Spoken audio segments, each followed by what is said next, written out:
Joe Miller joins us back from his honeymoon. Happy, rested, and ready to go. How'd you get to work today? Took the Metrolink again. Took the Metrolink again and lived to tell about it. Holy mackerel. Did you pay? I certainly paid. Always paid. All right, there you go. All right, Joe Miller, Show Me Institute policy analyst. You have an article on the website, which is showmeinstitute.org. That's correct. In which you think there's a possibility that the TSA should be privatized. Explain. Yes. Well, I mean, the TSA obviously came in after September 11th, and people wanted to do something. They wanted to help fix the problem of airport security. So you create this huge federal bureaucracy to manage all of airport security, from the management level all the way down to the guy who's moving your bins around at the airport. Yes. And for years now, for more than a decade and a half, it's been common knowledge that the TSA is not very good at its job. It's pretty inefficient. It's pretty much ineffective. We have 95% failure rate when they try to run dangerous objects through the TSA. And they also waste just a ton of money. So there is thought that you could actually try to contract this out with private companies, which is not something that hasn't been tried before. It's common practice around most of the world. In Europe, for instance, which also has airport security issues, their airports are responsible for basically contracting out security, of course, under structures that have been put in place by their government. So their TSA is kind of just an organization that manages guidelines for security. And then the airports can then go bid out among different companies. And if they do a terrible job like the TSA has been doing, they can fire them. Right. Though we need to be careful between comparing Europe to America. Europe has 5 million passengers in an airport, right? Through whatever. We have 500 million that pass through. So it's a little bit different because they do security completely differently in Europe and in the Middle East and in Israel as opposed to us here. Europe does have some very busy airports, though, and the largest airport in the United States, well, the most busy airport in the United States is Atlanta, with I think just under 50 million passengers a year. But we don't need to go to Europe if you want to talk about privatization for airport security. We already have it in the United States. There's something called the Screening Partnership Program, it's the SPP. It's run through the TSA, and San Francisco International Airport, very large, very busy airport, one of the busiest airports in the United States, has private screening. Kansas City International Airport, but not St. Louis, just Kansas City, also has private screening. These are not small airports. These are very large airports. They move millions in the case of Kansas City and tens of millions in the case of San Francisco every year, and they're able to do it through private screeners. And now with this explosion in wait lines that we've been having, that is purely the result of TSA mismanagement, I think that more airports are starting to look at it.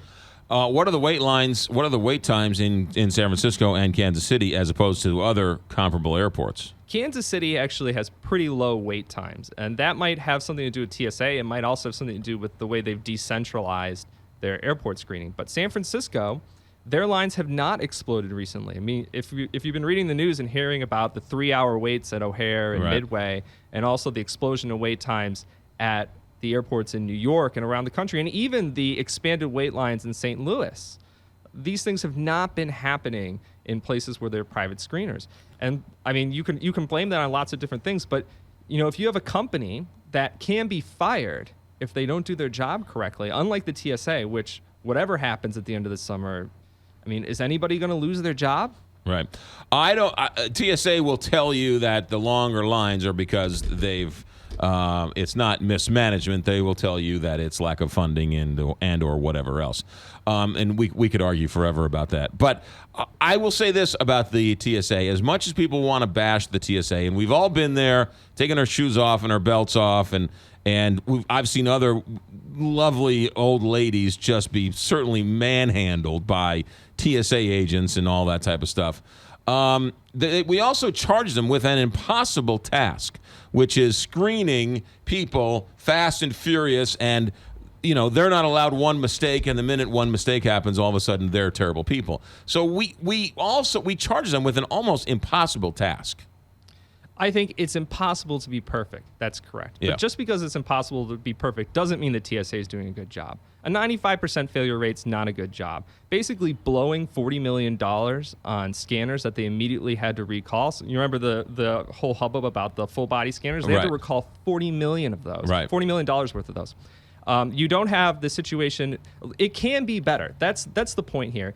And it's not going to get better through some huge federal bureaucracy. It's going to get better through competition. And St. Louis actually should, like other cities in the country, look into at least privatizing the screening, if nothing else than to scare the TSA. How did San Francisco do it? So the airports have a choice either to contract with the federal government or do it on their own? In the early 2000s, when they first started setting up the TSA, that's when this program came into place. And airports like San Francisco and Kansas City took advantage of it. But since then, the TSA is in charge of privatizing the screening program, and they have dragged their feet like no other. They've basically claimed that they are better and more efficient than any private screener could be, so why would anybody want that? So they've been rejecting most applications to get private screening. Right. I think after this summer, that's going to be a really hard argument to make. It's also really interesting that San Francisco, a bastion of liberal politics, right? That sort of progressive wing of California, has a privatized TSA organization. If you look in the structure of the TSA and airport security in general, and airports in general, you'll find that contracting is everywhere. I mean, even within the TSA, they have the pre-check program, which they want people to join. Right. They are actually bidding that out to a private company right now because they haven't been able to hit their targets. I mean, just because you have a system from the federal government where you're trying to have better security doesn't mean that you can't use the private sector to get better competition, to get better service at the end. And that's the only thing that really this secure privatization would do. And St. Louis really should explore it. Yeah, I wonder, but how much faster can you get if you make everybody take their shoes off? Well, I mean, the fact is that right now in Chicago, you're telling you to get people 3 hours ahead. Right. I mean, before it wasn't that much. So, I mean, there's 2 hours right there that you can get faster. Oh, I know. I mean, it's a never ending. What I don't understand is I have a burlap sack that carries my laptop. I need to take out my laptop and put it on the conveyor belt because it can't see through the burlap sack. I mean, give me a break.